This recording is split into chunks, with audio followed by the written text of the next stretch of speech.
Ready? Yes. Ta-da!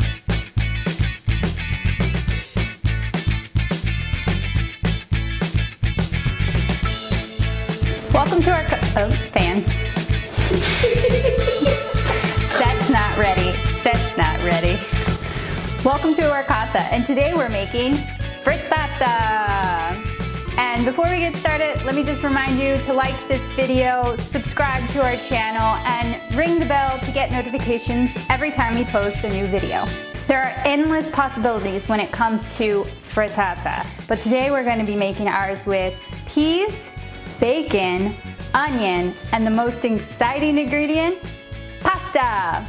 And we're going to be using fresh peas today, so let's get started with these guys. We're going to take 1 cup of green fresh peas and put them over some boiling water and steam them for 3 to 4 minutes. Frittata is a great way to use leftovers, to clean out your fridge, and in our case, to use some broken pasta. Once your peas are steamed up, we're going to set them aside and let them cool down. Now let's take care of the bacon. So we're going to take our bacon strips and cut them down into little bite-sized pieces. We're going to use a cast iron skillet, and we're going to take our bacon bits and we're going to fry those guys up. We're also going to be using this cast iron skillet to cook our frittata in. So this is a really nice base flavor that we're going for. After 7 minutes, or when you see your bacon getting nice and a little crispy, we don't want it like too burnt. We're gonna take it out,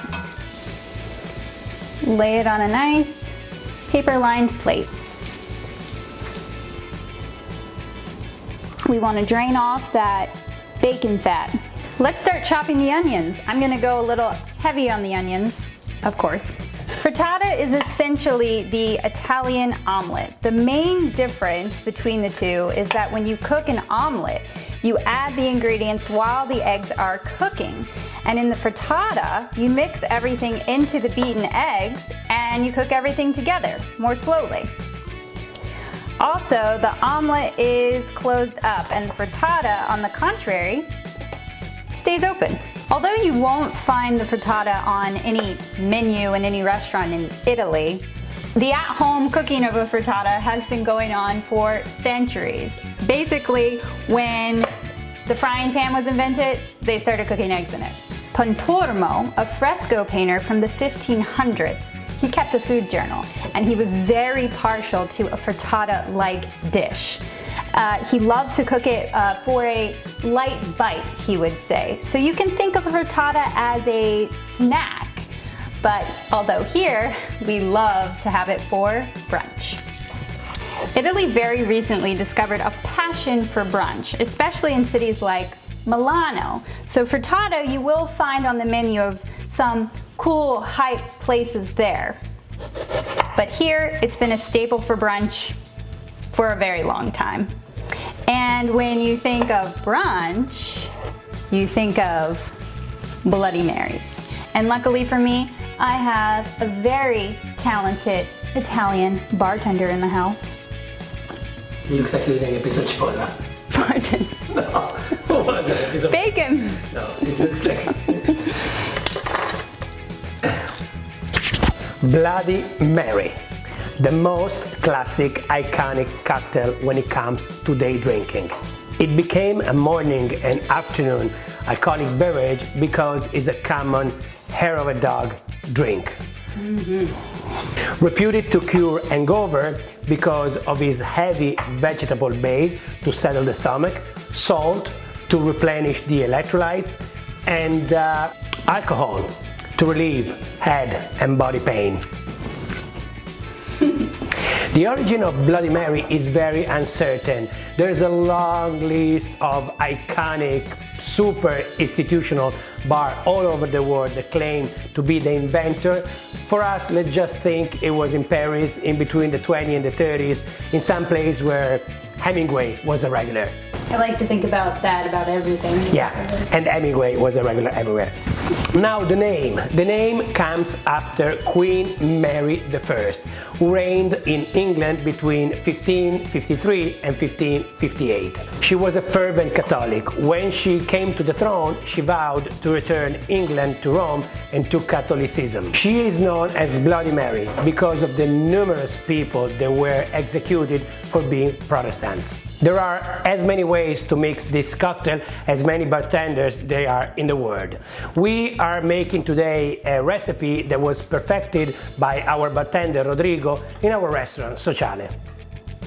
Yes? Cute! The quantities we're gonna use, let's say, are enough for 2 people to get a little buzzed without overindulging. All right, so let's start to mix it. I'm done with my segment. That's it? Yes, yes, yes, yes. I just have to say thank you. Good job. Thank you. You did good. Thank you. Okay, let's start from the dry ingredients.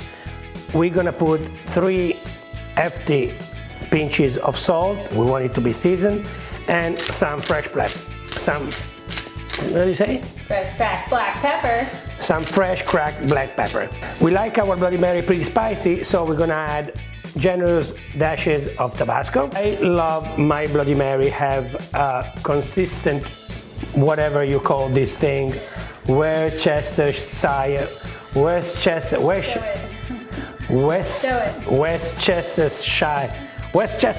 sauce, whatever. I like to be aggressive with this. I love my Bloody Mary to be very horseradishy, so Rodrigo goes pretty heavy on horseradish as well. I would say 1.5 teaspoons. We're gonna squeeze in half of a lemon for acidity. Okay, now we add 6 ounces of your favorite vodka. Also because, you know, it has to be light, but it has to be buzzy. Or boozy, how do you say? Boozy. Boozy. Last, we're gonna add 3 of these 5.5 ounces cans of tomato juice. Shake it up a little bit. 1, 2, and 3. As you see, I didn't add any ice because I like to shake my Bloody Mary without any water in it, so it got out of the mixer straight and dense.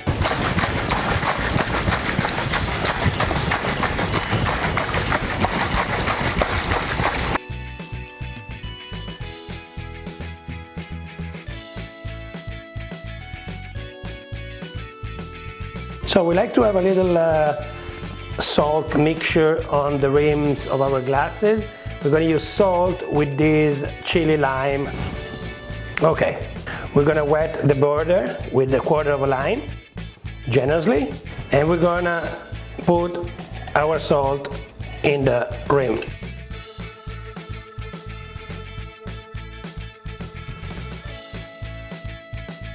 Decoration, just a couple of green olives and a stick of celery.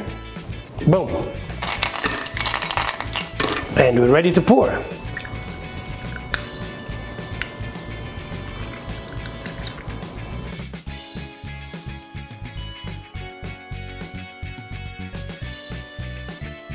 Whoever you are, thank you for inventing this. Whoever you are out there somewhere. Cheers. Cheers. To the Bloody Mary. Oh, excited. This is a perfect Bloody Mary. Thank you, Rodrigo. It is. Thank you, Rodrigo. Oh my gosh. Time to prep the eggs. We're going to be using 8 eggs in our frittata. So let's get to cracking.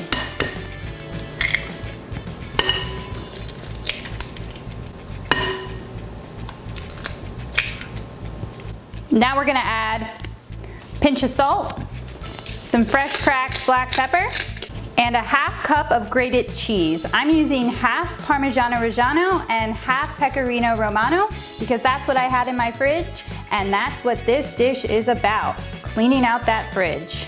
Whisk. You want to whisk everything until it gets fully incorporated. Frittata is known for its nice spongy-like texture. So whipping helps get those air bubbles in to fluff up those eggs. Okay, now we add our ingredients that are already prepared. So we're gonna add those cooled down peas, make sure they're not still warm in any way. That crispy fried up bacon and that broken pasta that I cooked up last night and I have for leftovers. I'm just gonna put that right in here. Now we're gonna use a spatula and just fold all the ingredients in together. Your egg mixture is ready. So that same cast iron frying pan that we used to fry up the bacon, we're gonna put a little olive oil in there and 1 tablespoon of butter. And we have the flame up only to about a medium heat. So we're gonna wait till that butter is fully melted, and then we add in those sliced onions.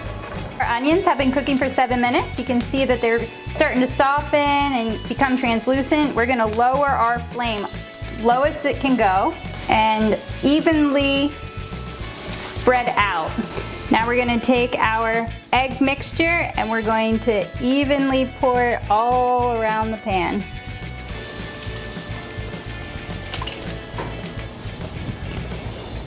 And I'm just gonna evenly disperse everything.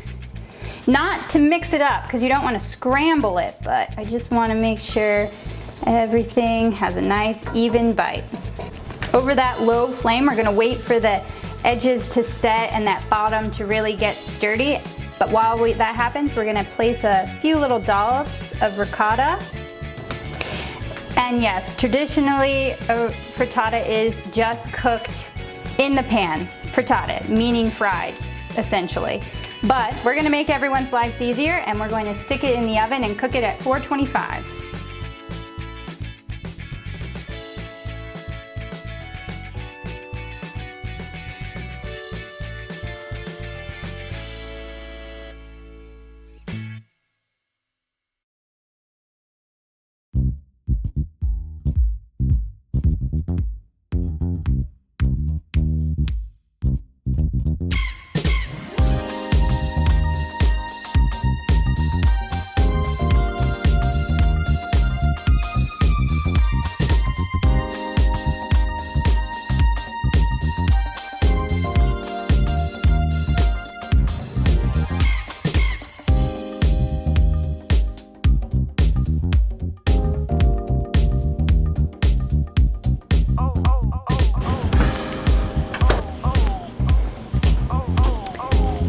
Cheers.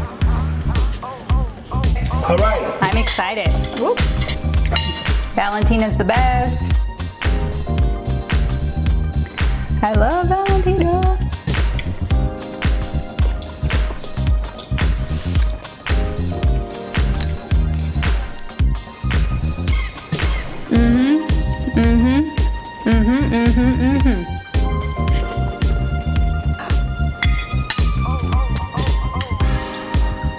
Don't forget to subscribe and like and comment below. Ring the bell, all of that good stuff. And have a good brunch. Ciao. Ciao.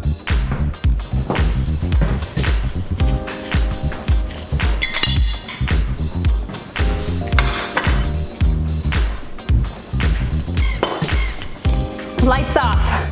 I'm sweating.